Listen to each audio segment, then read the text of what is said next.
అదే RTV app వార్తల్ని క్షణాల్లో చదివే అవకాశం ఉంటుంది. ఒక న్యూస్ పేపర్, ఒక టెలివిజన్ ఛానల్ మీ చేతుల్లో ఎప్పుడూ ఉంటాయి. ఐపీఎల్ మ్యాచ్లు చూడాలంటే గతంలో హైదరాబాదు, బెంగళూరు లేకపోతే తమిళనాడు వెళ్లాల్సిన పరిస్థితి. కానీ ఇప్పుడు ఆంధ్రప్రదేశ్ ఏసీఏ అధ్యక్షుడు ఎంపీ కేశినేని చిన్ని చొరవతో ఆంధ్రప్రదేశ్లో ఐపీఎల్ మ్యాచ్లు జరగబోతున్నాయి. ఈ నెల 24, 30 తేదీన విశాఖ వేదిక ఐపీఎల్ మ్యాచ్లు జరగబోతున్నాయి. కేశినేని చిన్ని ఉన్నారు. సార్, అంటే ఆంధ్రప్రదేశ్లో ఉన్న క్రికెట్ అభిమానుల కళ అని చెప్పాలి. పొరుగు రాష్ట్రానికి వెళ్ళి గతంలో అటు బెంగళూరు చిన్నస్వామి స్టేడియం, లేకపోతే హైదరాబాద్ ఉప్పల్ స్టేడియంకో, చెన్నై అక్కడికి వెళ్ళి మ్యాచ్ చూడాల్సిన పరిస్థితి. ఇప్పుడు ఆంధ్రప్రదేశ్లో ఐపీఎల్ మ్యాచ్లు జరగబోతున్నాయి. ఏంటి సార్, ఏం చేశారు సార్? ఇవాళ ఐపీఎల్ మ్యాచ్లు ఆంధ్రప్రదేశ్ రావడానికి ముఖ్య భూమిక పోషించింది నారా లోకేష్ గారు. ముందుగా వారికి ధన్యవాదాలు. ఎందుకంటే నారా లోకేష్ గారు జిఎంఆర్ అధిపతులతో మేము అడిగినప్పుడు వాళ్ళు రిజెక్ట్ చేశారు. కానీ నారా లోకేష్ గారు మీరు ఎట్టి పరిస్థితుల్లో మాకు 2 మ్యాచ్లు ఇవ్వాలని చెప్పి వాళ్ళని రిక్వెస్ట్ చేస్తే ముందు స్టేడియం బాగు చేయాలని వాళ్ళు కోరారు. ఎందుకంటే దాంట్లో ఉన్న స్టేడియం చాలా ప్యాథటిక్ సిచ్యువేషన్లో ఉండేది. దాన్ని మేము ఛాలెంజ్గా తీసుకుని 2 నెలల్లో స్టేడియంని చాలా అద్భుతమైన స్టేడియంగా తీర్చిదిద్దాం. ఆ తీర్చిదిద్దిన విషయంలో అందరూ కూడా 800 మంది కార్మికులు అక్కడ చేస్తున్నారు. వారికి మా ఎపెక్స్ బాడీకి ధన్యవాదాలు తెలుపుకుంటున్నాం. అంతేకాకుండా ఇవాళ స్టేడియం అభివృద్ధే కాకుండా మీరు చూస్తే ఇవాళ ప్లేయర్లకు కూడా చాలా ఆనందం కలిగే విధంగా వాళ్ళ ప్లేయర్ రూమ్స్ అరేంజ్ చేయడం జరిగింది. ఇవన్నీ ఏర్పాటు చేయడం వల్ల రేపు బ్రాండ్ ఆంధ్ర క్రికెట్ అసోసియేషన్ ద్వారా క్రికెట్ ఆంధ్రాకి వైజాగ్ వేదిక కాబోతుంది. ఆ వైజాగ్ వేదికలో కనుల విందులుగా వాళ్ళ ఐపీఎల్ మ్యాచ్లు 2 మ్యాచ్లు జరుగుతాయి. ఆల్రెడీ చూస్తే 2వ మ్యాచ్ హైదరాబాద్తో, ఎందుకంటే మన హోమ్ టీము ఢిల్లీ, 2వ మ్యాచ్ హైదరాబాద్తో జరగబోతుంది. ఆ 30వ తారీఖు మ్యాచ్కి అయితే టికెట్లు అయితే ఒకటి కూడా ఖాళీ లేవు, అంత రద్దీ ఉంది. మొదటి రోజు మ్యాచ్ కూడా అయిపోవడానికి రెడీగా ఉంది. కాబట్టి అందరూ కూడా క్రికెట్ అభిమానులకి ఆంధ్రప్రదేశ్లో ఒక పండగ వాతావరణం తీసుకొచ్చాం. ప్రభుత్వం అధికారంలో వచ్చిన కాంచి కూడా పండగ వాతావరణం. అందులో ఇవాళ క్రికెట్ అభిమానులకి ముఖ్యంగా వైజాగ్ ఒక కనువిందు చేయబోతుంది. తప్పకుండా మీరందరూ ఐపీఎల్ మ్యాచ్ని వచ్చి లేకపోతే టీవీలో అన్న చూసి ఇవాళ క్రికెట్లు ఆంధ్రప్రదేశ్లో మరింత మంది ఐపీఎల్ క్రీడాకారులు తయారు చేసే విధంగా సపోర్ట్ చేయాలని అందరినీ కోరుకుంటున్నాను. అంటే మీరు ఐపీఎల్ మ్యాచ్ నిర్వహణ ద్వారా ఆంధ్రప్రదేశ్ బ్రాండ్ని అంతర్జాతీయ స్థాయికి తీసుకెళ్లాలనుకున్నారు. కానీ వైసీపీ మాత్రం ఆందోళన చేస్తుంది. రాష్ట్ర వ్యాప్తంగా రాజశేఖర రెడ్డి పేరుని కావాలని ఉద్దేశపూర్వకంగా తొలగించారు, ఆందోళన చేస్తుంది. రేపు మ్యాచ్లు జరిగే సందర్భంగా అది ఏమైనా ఇబ్బంది అయ్యే అవకాశం? ఒక్క విషయం అండి, ప్రజలన్నీ గమనిస్తున్నారు. ఎందుకంటే మేము ఎక్కడా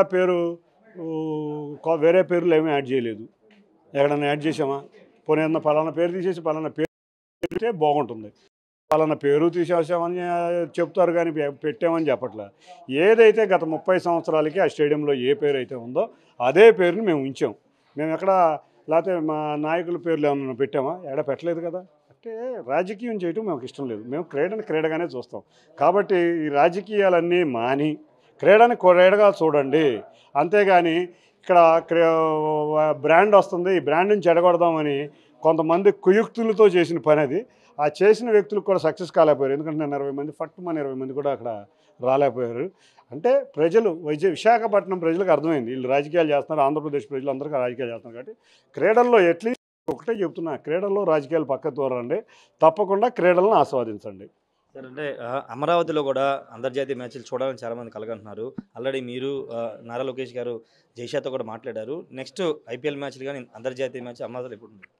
ఒక్క విషయం, ఆంధ్రప్రదేశ్ అంతా క్రికెట్ అభివృద్ధి చెందాలి. అన్ని ప్రాంతాలకి అభివృద్ధి కావాలి. ముందుగా గ్రామీణ ప్రాంతంలో క్రికెట్ అభివృద్ధి చెందాలి. కాబట్టి ప్రతి సంవత్సరం 20 గ్రౌండ్లు ప్రతి గ్రామీణ ప్రాంతంలోనూ ఏర్పాటు చేయబోతున్నాం. ముందుగా అరకు కానీ, గంగాధర్, నెల్లూరు కానీ, కళ్యాణదుర్గం కానీ ఇటువంటి ప్రదేశాల్లో 20 గ్రౌండ్లు పెట్టి, ఎందుకంటే ఎక్కడైతే మనం చూసాం చాలామంది ధోని లాంటి వ్యక్తులు వస్తారు అక్కడి నుంచి మనం చూస్తే, అటువంటి వ్యక్తుల్ని ప్రోత్సహించి ఎక్కువ మంది క్రీడాకారులు ఆంధ్రప్రదేశ్లో ఆడే విధంగా కృషి చేయబోతున్నాం. కాబట్టి అది ముందు. తర్వాత 2వ స్టేడియం కావాలి. 2వ స్టేడియం ఉంటే ఆంధ్రప్రదేశ్లో నిజంగా హైదరాబాద్లో కూడా చూస్తే ఒక ఉప్పల్ స్టేడియం ఉంది. కాబట్టి 2 స్టేడియంలు ఉంటే మరిన్ని గ్రేడర్లు వచ్చి ఆంధ్రప్రదేశ్ బ్రాండ్ పెరుగుద్ది అనే విధంగా అమరావతిలో కూడా స్టేడియం మొదలు పెట్టబోతున్నాం. 2-2.5 సంవత్సరాల్లో స్టేడియం పూర్తి చేసి అక్కడ కూడా వైజాగ్, అమరావతి 2 చోట్ల కూడా అంతర్జాతీయ మ్యాచ్లు వచ్చే విధంగా కోసం ఇవాళ చూసాం. వైజాగ్ ఆల్మోస్ట్ టెస్ట్ స్టేటస్ ఉంది. ఆ టెస్ట్ స్టేటస్ రావాలంటే 10 సంవత్సరాలు పట్టుద్ది. కాబట్టి ఆ గ్రౌండ్ కూడా చాలా ఇండియాకి అదృష్టం వచ్చిన గ్రౌండ్. దాన్ని బ్రహ్మాండంగా తీర్చిదిద్దాం. ముందుగా వైజాగ్లో మ్యాచ్లు ఆడిస్తా. రేపు రాబోయే కాలంలో వైజాగ్తో పాటు తోడుగా ఇంకో 2-3 మ్యాచ్లు అమరావతిలో జరిగేటట్టు కృషి చేస్తాం. Thank you sir. మొత్తంగా అయితే అమరావతిలో రాబోయే 2-3 సంవత్సరాల్లో అంతర్జాతీయ మ్యాచ్ నిర్వహణ ద్వారా చేస్తామని చెప్తున్నారు. విశాఖపట్నం స్టేడియం పేరు మార్పు రాజకీయ కోణం కాదు, రాజకీయ పేరు తొలగించిన ఎవరి రాజకీయ పేర్లు పెట్టలేదు. గత 30 సంవత్సరాలకు ఏ పేరు అవుతుందో అదే పేరు పెట్టామని చెప్తున్నారు. ఇదంతా కేవలం ఉద్దేశపూర్వకంగా ఆంధ్రప్రదేశ్ బ్రాండ్ ఇమేజ్ని దెబ్బతీయడానికి చేస్తున్న కుయుక్తులని ఎంపీ కేసినేని చిన్ని అయితే చెప్తున్నారు. Camera person Prasad, Rayesh RT, Vijayawada. మరిన్ని వీడియోస్ కోసం ఛానల్ ని సబ్స్క్రైబ్ చేయండి. లేటెస్ట్ అప్డేట్స్ కోసం వాట్సాప్ ఛానల్ ని ఫాలో అవ్వండి. ఆ లింక్ డిస్క్రిప్షన్ లో ఉంది.